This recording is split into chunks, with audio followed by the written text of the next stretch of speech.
Morning everyone, Ian and Mike from Avocado in the HQ. We put a live event that we wanted to talk about today on Facebook yesterday, and we wanted to cover gazumping, what it means, what happens. We also kind of wanted to cover what happens with multiple offers as the market's kind of flying at the moment. We had a house last week where we had 3 or 4 offers, I think, on it within the first couple of days of marketing.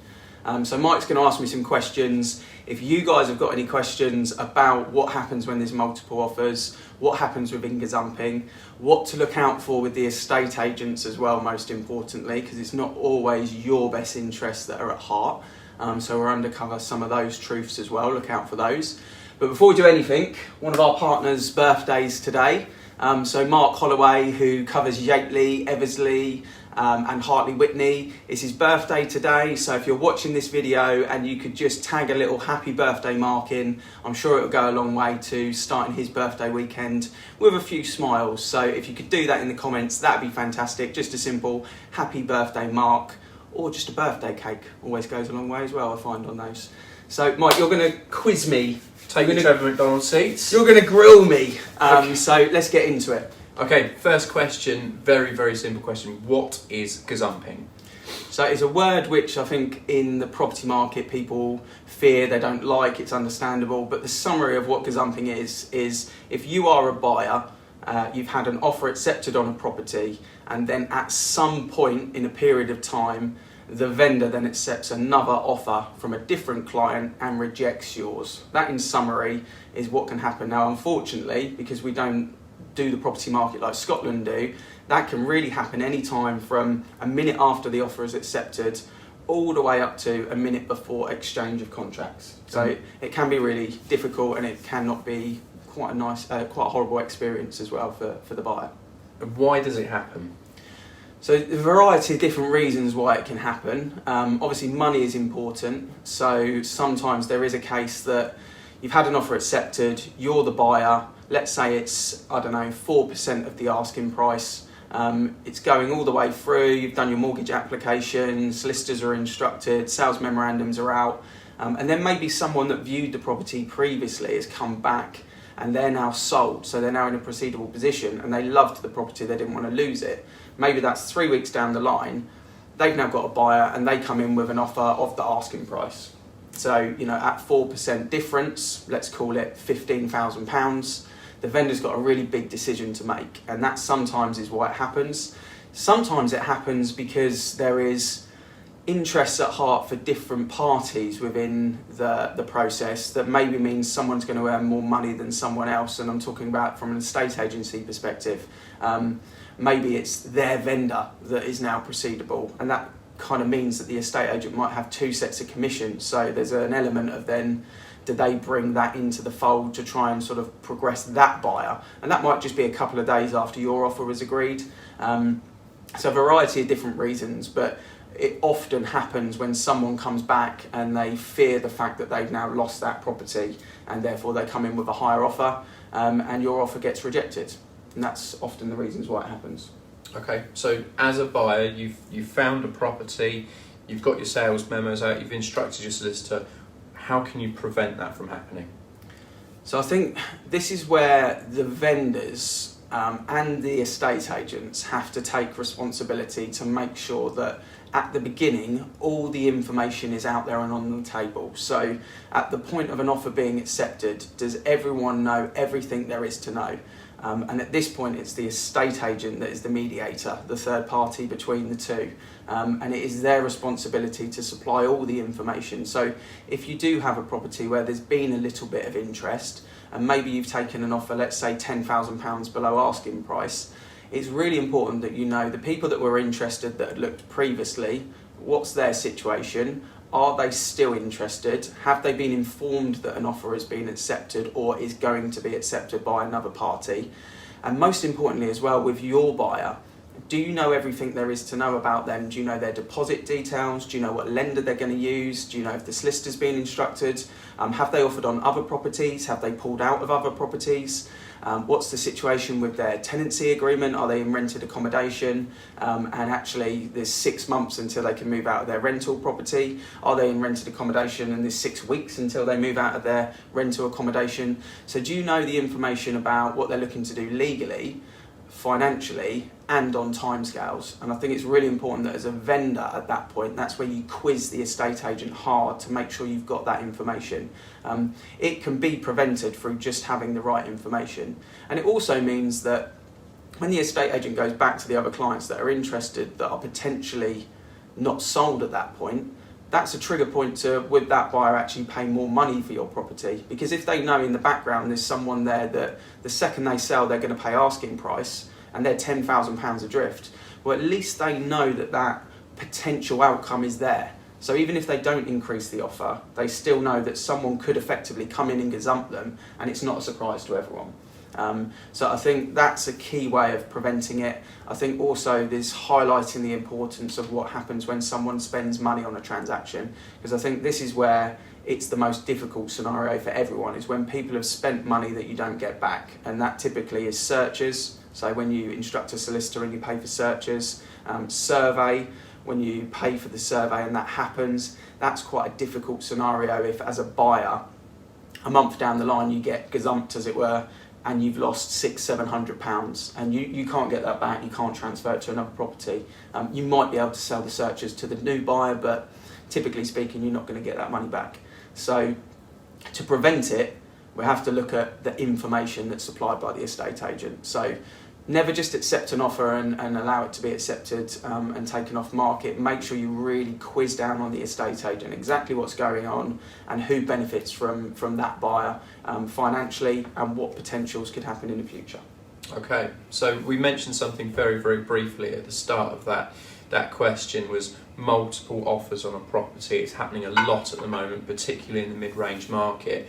What happens when there's 2, 3, 4 offers on a property at the same time? So it's good for the vendor. Absolutely. It means it's the vendor's market now. It means it's been removed from the buyer's equation and the ball's now in the court of the vendor. This is really important, I think, and this is sometimes why estate agents come out of this situation with, we've now got 5 clients involved. We've got a vendor, let's say we've got 4 buyers on the table. Someone's going to be disappointed, 2 people are going to be really happy. What's important is that everyone knows everything from day one of these offers. You can't tell the other buyers, if it's below asking price, what other people have offered. That's really important, that information doesn't get slipped. Sometimes that can do in a estate agency, and it's controversial, but potentially that is because it is of benefit to that estate agent to have one of those 4 people purchase that property. And I think this is where, let's call it myth busting or whistleblowing, but this is in reality where estate agents can get a bad name, because of those 4 buyers, the likelihood is one of them might be using the estate agent's solicitor, one of them might be using the estate agent's mortgage broker. Now they get commission from that. There's no facts or ways around it. They get commission on that, and depending on which estate agent and what kind of deal they've got with that solicitor, they might earn up to £450 for that case. And with the mortgage advisor, they might get 30%, 25%, or even 35% of the fee. So all of a sudden, financially, the estate agent might be in a position where they're looking at the 4 buyers financially rather than the vendor's best interest. So as a vendor, it's really important that you know all the information factually. I think at that point, what happens is everyone has to know each position, each deposit, what they've done previously, have they offered on other properties before, how many have they seen, are they local? I think has a big impact. Do they know the area very well? Do they know the road very well? So there's no hidden surprises there. Chains is really important at this point, that you check the chains thoroughly, and it's not just calling the estate agent to say have they sold. The estate agent says yes. It's knowing the situation for the buyer below in the bottom link of the chain. Goes back to what we said in the gazumping. Are they first time buyers? Are they rented? What's the timescales? How much money have they spent at that process? These are the bits of information you need for each particular client. And if you've got 4 people that have all offered the same, that are all in exactly the same position, then you've really got a difficult decision to make as a vendor. And that's where maybe you can quiz back to, it's like in football with goal difference, quiz back to who's local, who knows the area, who's using local solicitors, who's using local mortgage advisors, and don't necessarily be swayed by the estate agent's opinion of who is of benefit because someone's going to use a conveyancer in Newcastle that they recommend, because in reality they might not be the best placed ones to do it. So put yourself in your own bubble and create the decision as the vendor for yourself. And if you're a buyer in a bidding war, make a decision. Do you want to be in a bidding war? But also make sure that you are in the best position possible to give the right level of information, and it goes back to info really. So that's what happens when there's multiple offers. For us, obviously, we had 3 or 4 offers on a single property. Yeah, absolutely. And yeah, just summarising on that, for sellers, potentially your agent has an ulterior motive on who they want you to accept. So very much look at the facts of what's presented to you, and if you're not happy with the facts that you're getting, ask more questions. Sounds like the best advice from that point of view. What position they're in, where they're coming from, who they're going to be using on the professional services point of view. Their size of deposit is quite important at the moment from a mortgage broker's point of view as well. That's a great point actually on the mortgage. You bring that up because the deposit level is important, and like HSBC last week pulled their 10% product, which is pretty much filled the bottom end of the market since lockdown. So in that scenario, it is really important that it's not just about who's the first time buyer or who's the proceedable buyer. Sometimes the chain buyer is actually the best buyer.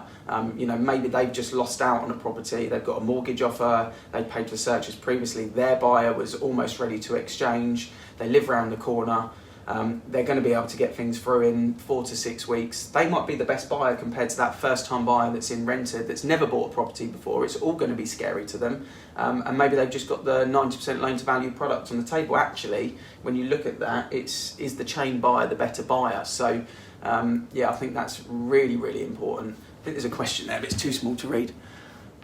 No, it's a congratulations, so thank you very much for that. It's something I was taught a lot of years ago when I first... 4 different things, which is speed, price, ease and certainty. Everyone's got a different motivation for selling a house, whether it needs to be done quickly, whether you need to achieve the most money, whether it needs to be the most convenient sale possible, or whether it just needs to definitely happen. And if you look at that along with your estate agent, who's going to be the quickest, who's going to give me the most money, who's going to be the easiest to deal with, or who's definitely going to proceed with the purchase, then you can actually work in tandem with rather than against, I think. Absolutely, yeah. So gazumping, it is a nightmare. It can happen. Sometimes it can't be helped. If someone's going to pay you £20,000 more 6 weeks down the line, you've got a big decision to make.